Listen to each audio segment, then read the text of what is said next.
welcome back to another episode of the ParentCamp Podcast. I am your host, April Draine. We are in season 2, where we're continuing to bring you voices from the community as we share perspectives around education, parenting, families, community partners, and everything in between. Today, I am joined by 2 amazing ladies.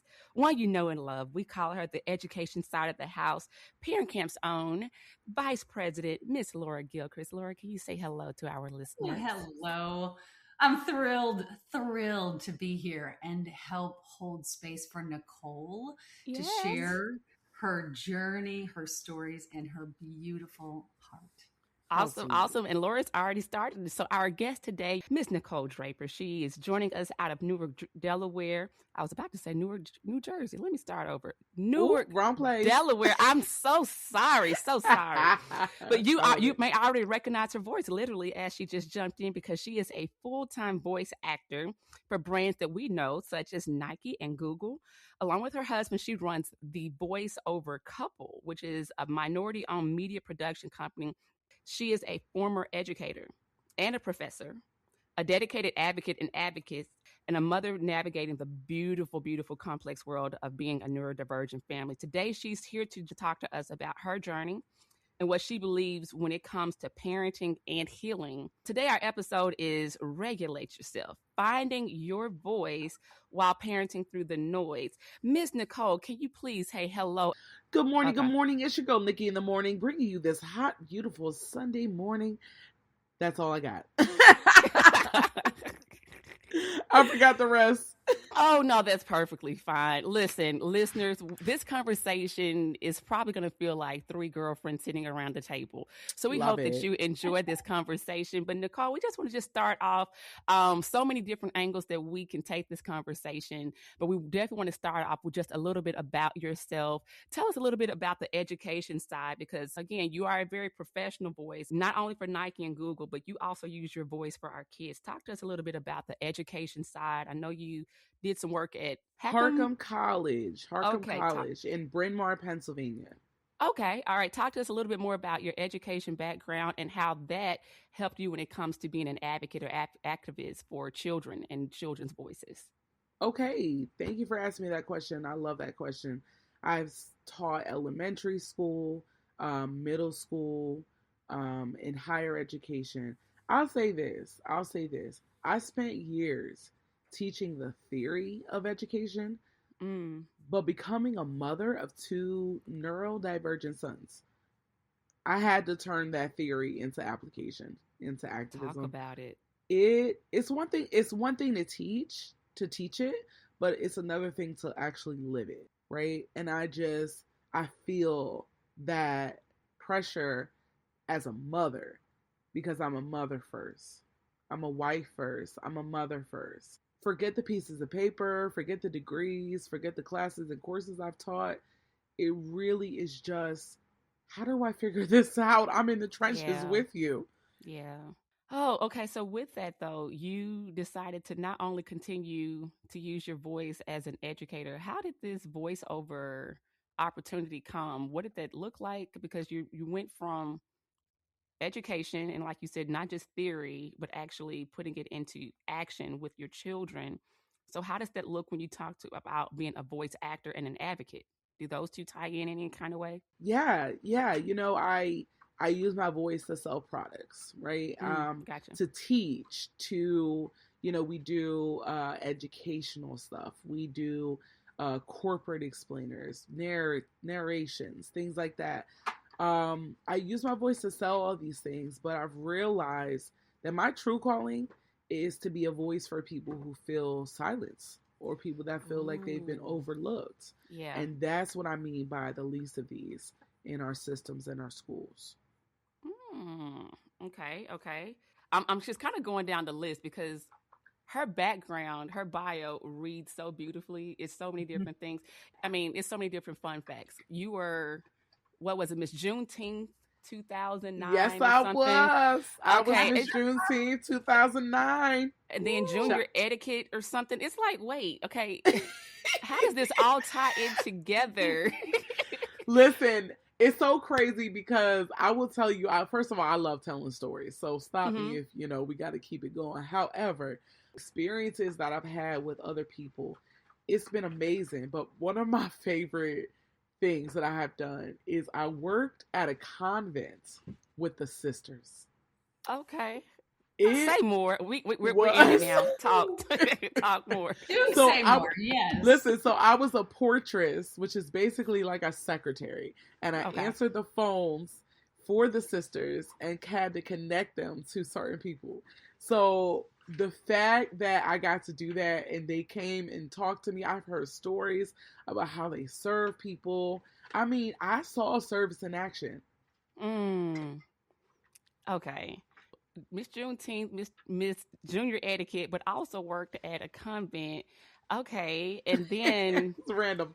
It's random, but how random is it though? Because you were talking about the schools that your son. Well, you have 2 children. So DJ is 5. I had him 2020 in COVID. Okay, that was rough. Couldn't get the car seat out of the car because we hadn't gone anywhere. Okay. So 5-year-old. A 5-year-old, and I have a 3-year-old Dawson. Gotcha. Okay, so they're at the ripe age of being in school, and there was a connection. So even though you mentioned so many randomness, I think there's still so much coolness in how so much of your story is connected, because thank you. The school that your oldest son attends is Gateway Charter School, baby. Okay, so there is a connection even with that, because if I'm correct, didn't you attend this school? You know, or did you meet your best friend there? What's the connection there? Listen, this was my first job teaching ever. Okay. Let me tell you the story. I got off the airplane because I came back from Cabo for my 21st birthday. Okay. Literally got off the plane that same day as professional development began. I came in with my roller cheetah print and pink bag, rolled it in and said, "I'm here, everybody." And my best friend just told that story to some other people. And I was cracking up. I forgot about that. And I taught middle school social studies. And it was the best job that I feel like I've had. I've had many jobs, but this was a special job. I met my best friends. I had fun going to work. I didn't feel like a dread to go to work. It was just fun. So a fun connection, and I can already see the cheetah print roller bag. I don't know why your personality is screaming through so I could see it. Okay, but there's even a deeper connection with the school. Yeah, yes, we're excited. Full circle. Yes, we're excited. Here we go. So my mother-in-law, Pam Draper, she has a son, my brother-in-law, who is on the spectrum of autism. Okay. And she could not find not one school that would serve her child. She could not find a school that cared enough about, his IEP and how to implement that. And there were many schools in Delaware that kind of basically said we can't do anything, And it was just extremely sad. So she took 5 years, no education degree, just background in finances, and she's a boss, don't get me wrong, but she started a school in 5 years called Gateway Charter School. At the time it was Gateway Lab School, and oh my god, it was a school for children with learning differences and children with special needs, and just children, atypical and typical. It was a phenomenal place to work. And now my kid, her grandson, gets to go to the school that she created for Jared and my brother-in-law. And even though my brother-in-law kind of aged out because it was kind of too late by the time she was finished and he graduated high school, her grandson gets to attend. Okay.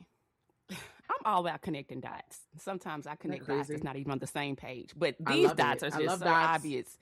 Okay. Come on, dots. Am I correct though that this same school that your mother-in-law started over 15 years ago for your brother-in-law, who's neurodivergent, or what was it? Yep. He's Is on the spectrum. On the spectrum. I want to make sure I'm always using correct terminology. Yeah. Is that the same gateway that you came into as a 21-year-old to teach? Or was that a very same gateway? Okay. And did you know your mother-in-law at that time?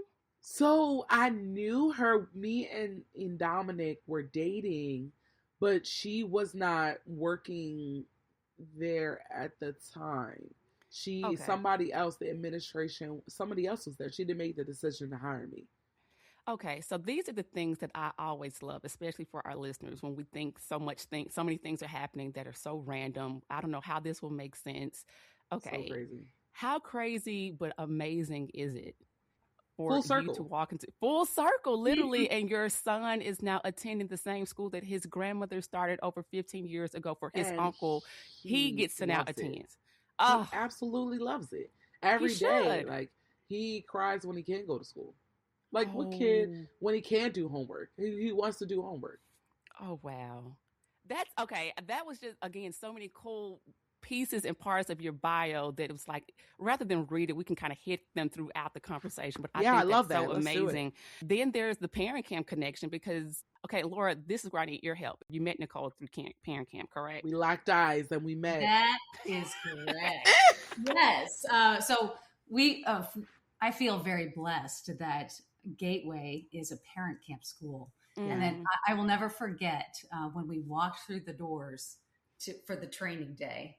And we went upstairs and the music was playing. The kids were happy. Like there's a vibe. There's a positive girl beat, you can say. And so we're in the training day, and Nicole happens to be a parent member on their team, on their ParentCamp team. Awesome. And yes, we did lock eyes. And Nicole, I mean, I'm telling you, Nicole's voice, there's something about it. She's always talking about sonic energy and, sonic statements. But she brings the energy on that team. She is a unifier. She brings everyone together and keeps that like vision. Like, she's remarkable in so Laura, much. I'm blushing. Stop.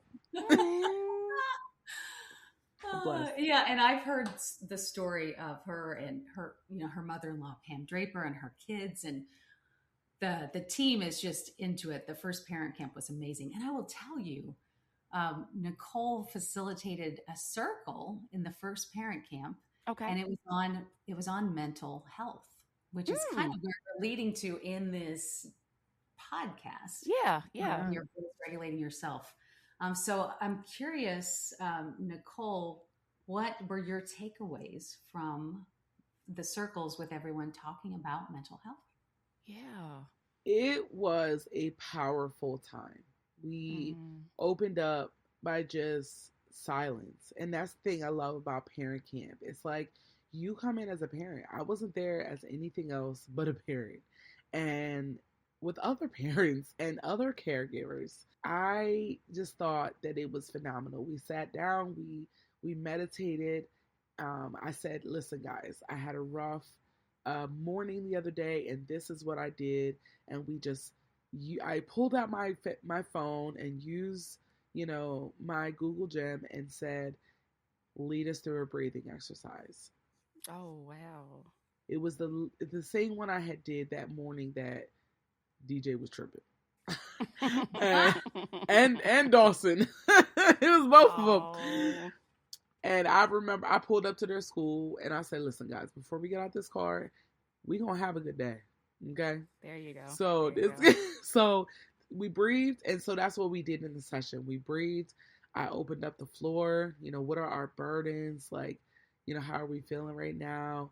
How about we take these sticky notes and write down something that is troubling us? Write down your burden. I put it on the floor. I read it randomly, read them out loud, and we just talked. Like, and the things that came out were wild in a good way. In a good way, of course. Okay, so take us through. I was about to say, take us through there. I'm sorry, I'm glitching. I've heard too many TikToks of my kids and my. I'm crying. I did not mean to say take us through there, but okay, literally take us. It was a practice. It's all good. It was a practice. Yeah. Okay, so Nicole, that's a great segue actually into what the title of this episode is, because we're talking about regulate yourself. Yeah. Finding your voice while parenting through the noise. And you mentioned your son's having kind of like a day, and then you being very vulnerable and transparent with your group that evening at parent camp in the circle about, hey, before we start, let's just all debrief, let's just all breathe.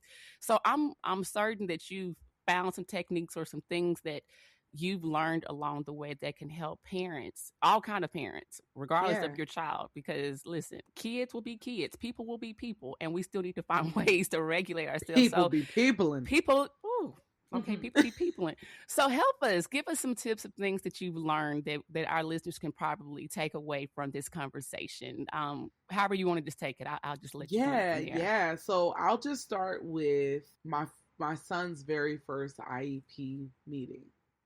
Now, I have gone from writing IEPs, being a case manager, and doing all the things, implementing and supporting kids. But when it came to my own, like I said, I was just like nervous. I was scared. I mean, I had all the normal emotional feelings that a parent would have going into something like that. And it's just like, why am I so scared? I used to do this all the time. But it's different when it hits different when it's your kid. Yep. So I just remember going in there, meeting everyone. And then I got a little comfortable and I was just like, okay, I can do this. And just going in there to just listen and learn. Not to go in there and tell them all the things I know about, IEPs. It really was just like, okay, let me go and listen and learn. Let me ask my questions. I didn't have anything written out. I would have normally had things written out, questions and stuff. I just came in as myself and just was like, okay, yeah, I'm just a mom. I'm just a mom who wants to help her son, who wants to help her son learn, who wants to support him.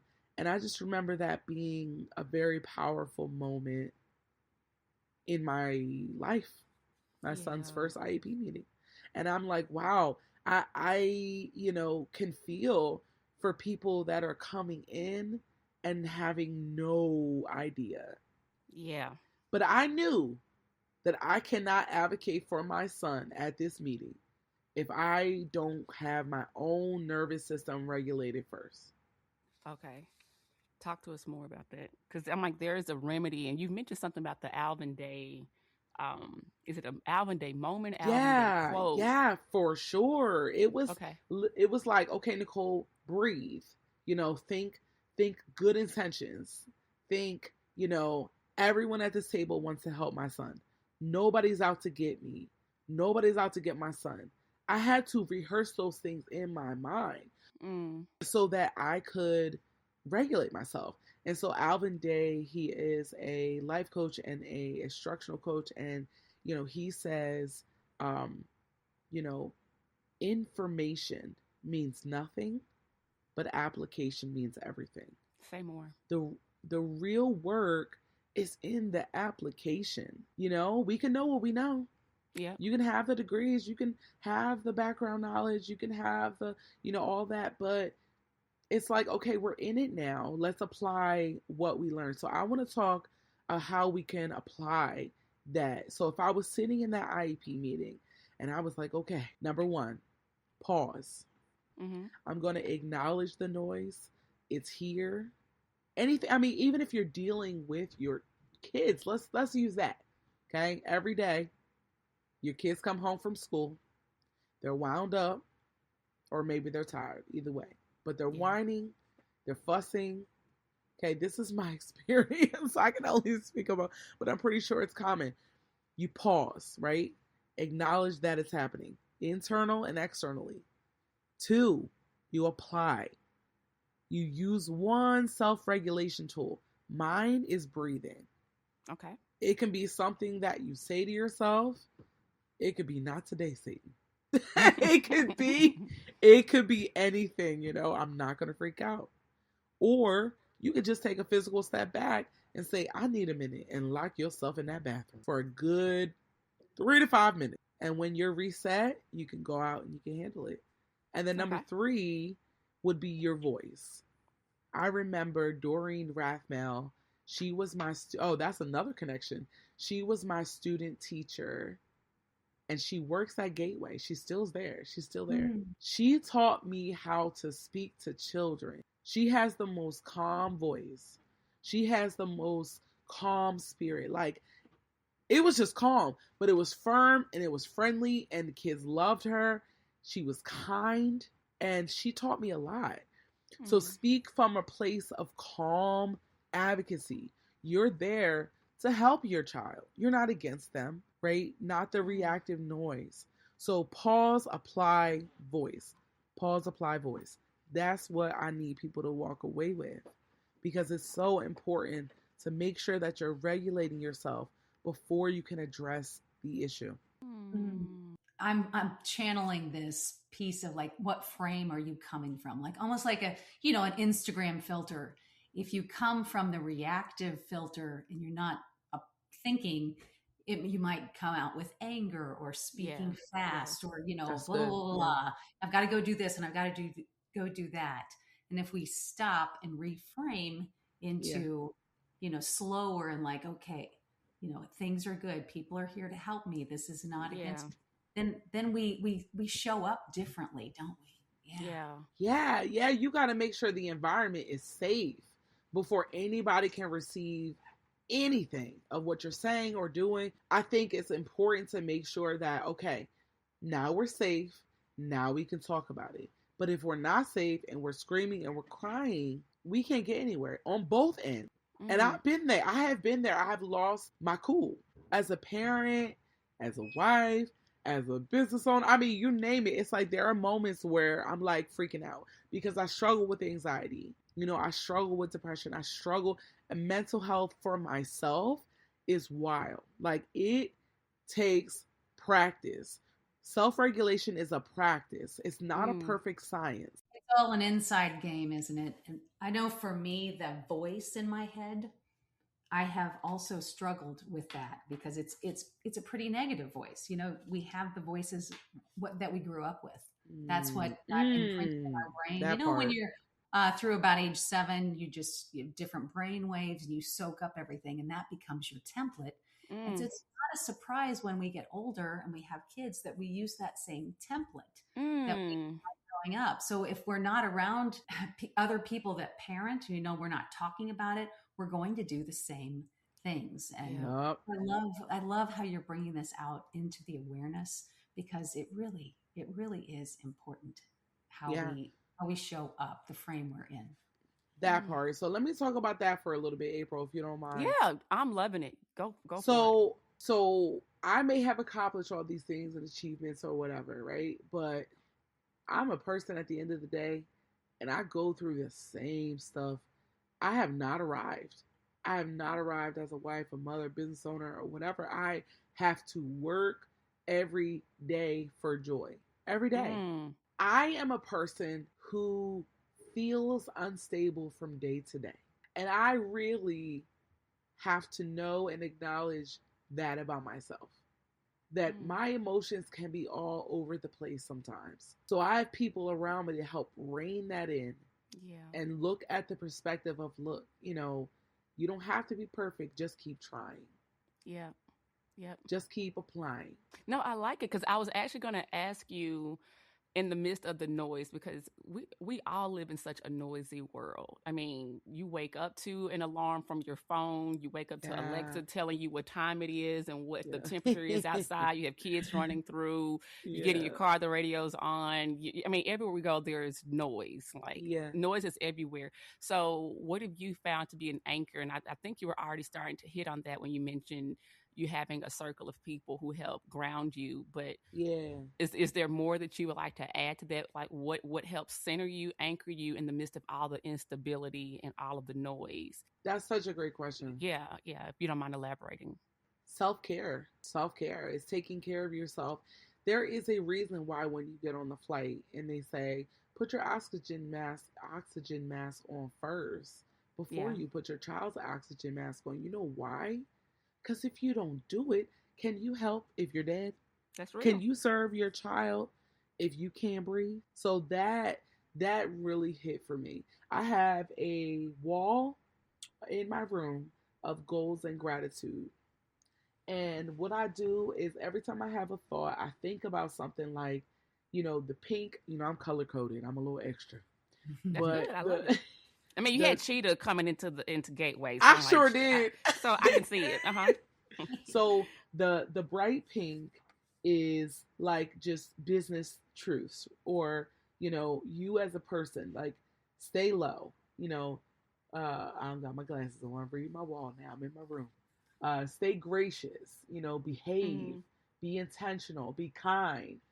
Stay grateful. Stay grounded. All those things that I have to remind myself of it. The purple one are the more spiritual ones, right?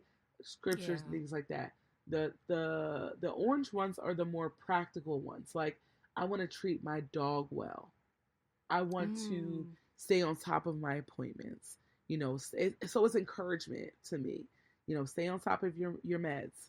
Stay on top of your appointment, physical therapy, your talk therapy, your psychiatrist appointments, all of those things, right? So it just encourages me when I look at this wall, and then I tell my husband, hey, read this wall. Now, I like that. Putting it somewhere where others can come and see it. Like, it's like your husband to know what you're, that's good. I like that. Okay. So Nicole, it's so much, I mean, and again, your background is so deep and so fun, and definitely would like to have you back. Even your mother-in-law, I think we should be able to get her on. That would be I think that would be a great episode. It's so many things we can still talk about, and that I don't even want to stop the conversation, but for the sake of today, this is just a good teaser for our listeners, especially those in the Newark, Delaware area. Another wonderful voice that you have there in your community with Ms. Nicole Draper and all the great work that she's doing with Gateway, with her own company, the voiceover couple. So as we're getting ready to close, any takeaways or anything you would like to leave for our listeners, ways that they can find you, connect with you on social media, anything out of that space? Okay, real quick, I want to say this. This is what I like to call the yourself philosophy 1, 2, 3. Okay, y'all ready? Break it down. Okay, here we go. Number 1, stop the noise. Stop the noise. So you can acknowledge the chaos without letting it own you. Number 2, check yourself. It's the moment of self-awareness. You need to be self-aware. Okay, I'm getting a little heated right now. Let me chill. Okay. Am I regulated right now? No, I'm not. Okay. And number 3, apply the remedy. What is the remedy? Alvin Day's quote. Information means nothing. Application is everything. If we know we have to be the calm, we can go from that to actually being the calm. Right? So when they're little brain, listen, I said you have to move from knowing that we should be calm to actually being the calm. Like Gandhi said, be the change that you wish to see. In the world, right? Yes. So if you want to see your child do, model good behavior. It's simple, when their little brains can't get it together. Listen, I used to teach this stuff in classrooms, but let me tell you, my students never really tested me because they knew she loves us. Yeah. And you don't need a degree for that. Come through, somebody. It seems to me what's settling in for me is that we really just need to slow down and speak slowly. Like you were speaking of the teacher that you had, that the kids loved. We really got to just slow down and be present. Yes. And that's really resonating in me right now. I love that. I think it's really important to check yourself before you wreck the vibe of your home, before you wreck your environment or your children. Because you can impact them negatively with your behavior. So true. Drop that volume. Make sure that you're speaking calmly. Ground yourself. Breathe. Reset. Do what you have to do. But last thought I want to leave with the listeners is this. Don't wait until you have it all figured out to start. Just pick one thing. Just pick one remedy today. And when things get loud in your house tonight, and they don't will. sit. Yeah, and it will. And it will. Okay. Don't sit with the information that you're stressed. I'm so stressed. I can't do this. This is hard. The kids is crying and the kids is running around and I can't wrangle them in. Hey, don't just sit with that. Do something about it. Apply the pause. check yourself, because that's how we find our true voice in the middle of the noise. Mm-hmm. Find the one thing. Okay. Find one thing. It doesn't have to be perfect. I love it. I love it. Nicole, you're our new friend. You're our new girlfriend. Hey. And we hope our listeners enjoyed our time around this virtual desk of conversation, of just chatting it up. You are such a jewel, and definitely would love to have you back for another episode. I know you're still doing some great work there at ParentCamp virtually at Gateway. So you and Laura, I'm grateful that you two connected and that now our listeners get to hear your voice. Laura, anything you would like to leave with our listeners from the ParentCamp side, any upcoming dates, or just anything in general that you would like to leave for our listeners regarding ParentCamp? We have virtual parent camps coming up every month where you can jump in and experience for yourself what dialogue feels like, and the experience of what Nicole described in that circle of just being present with each other. Awesome. Nicole, any of your social handles you would like to leave? Yeah, I was just about to say, absolutely. You can follow us at the Voiceover Couple on Facebook, at the Voiceover Couple on Instagram. Me personally, I'm Nicole Draper on Facebook. My husband, you can follow him as well. You'll see him, Dom Draper. My IG is at Nicole Draper VO, as in voiceover. Gotcha. We'll make sure we include all of these in the show notes as well. Yeah. And my email, you got my email. My email is thevoiceovercouple@gmail.com. Hit us up. Let us know how this hit you, and know that you're not alone in this. We're there. Awesome. Literally. As always, we are excited whenever we get to have great guests on our show to be able to present to our listeners. Nicole, you have been a jewel. You have been awesome. Thank Laura, you. as always, you are a jewel. Listeners, we hope that you have been able to gain some great tips or some great takeaways from this conversation. Please follow up with Nicole and her husband at their company, The Voiceover Couple. She's already mentioned her handles. Follow us with ParentCamp, always coming each month with new sessions and topics virtually as well as in person in the Delaware area, where we're doing a lot of great work there as well. I'm your host, April Draine, and I am grateful for this season 2 and all the great voices that we have had so far. Ladies, until next time, can you say goodbye to our listeners? Goodbye. Thank you for having me.